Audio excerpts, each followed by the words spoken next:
This is objective 2 for our PFA called factoring and greatest common factor.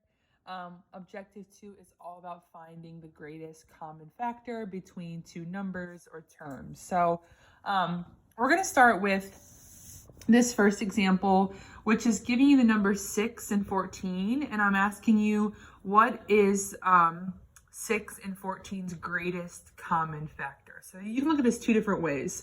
The first way is you could list the factors of 6 and list the factors of 14, which we did in objective 1. Just list them out and see what is the biggest number they both share.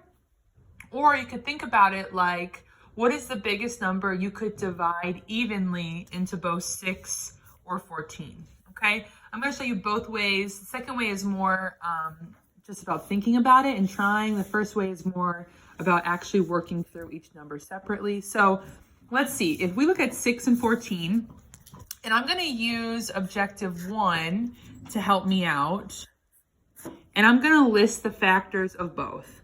So I'm going to do it kind of quickly because we've already went over this in objective 1, but you can go back and review. So I know factors of 6 are 1 and 6, -1, -6, 2 and 3, -2, -3. 4 does not work, and actually 3 would be repeating. So those are all my factors of 6, okay? 14 I know is going to be 1 and 14, -1, -14. I know that 2 and 7 will work, -2 and -7 will work. And that's actually it for 14. 3 does not work, 4 does not work, 5 or 6 does not work, and then we're back at 7. So when I look at these two separate numbers and their factors, I'm looking for what is the biggest number that these two numbers share, their greatest common factor. So I can definitely see that they both share a 1, but I have to make sure what's the biggest number they share. 1 right now is the smallest number they share, but I have to see, is there anything bigger? So the other number that I see they both share is 2.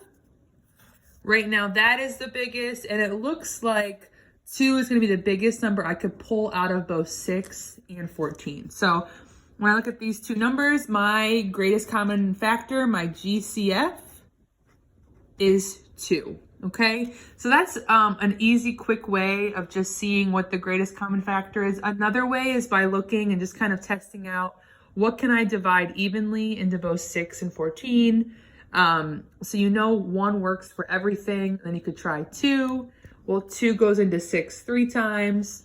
2 goes into 14 7 times. So you know 2 works, and then kind of work your way up.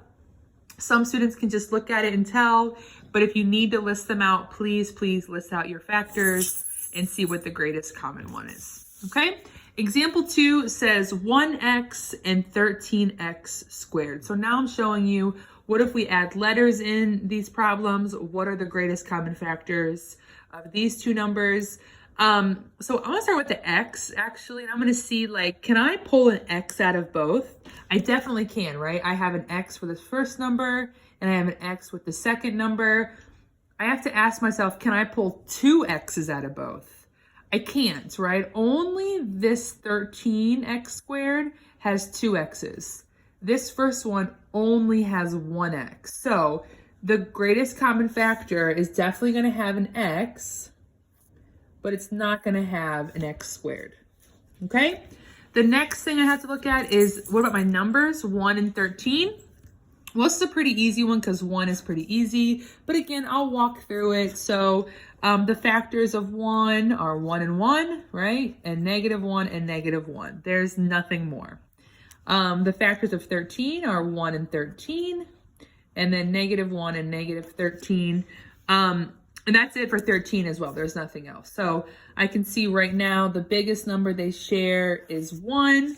Yes, they both have a -1, but that's definitely not bigger than 1. Okay, so my greatest common factor would be 1x for 1x and 13, because they both can pull an x out, and then the numbers, the greatest common factor is 1. So as you go through the practice work, again, you're finding the GCF, the greatest common factor.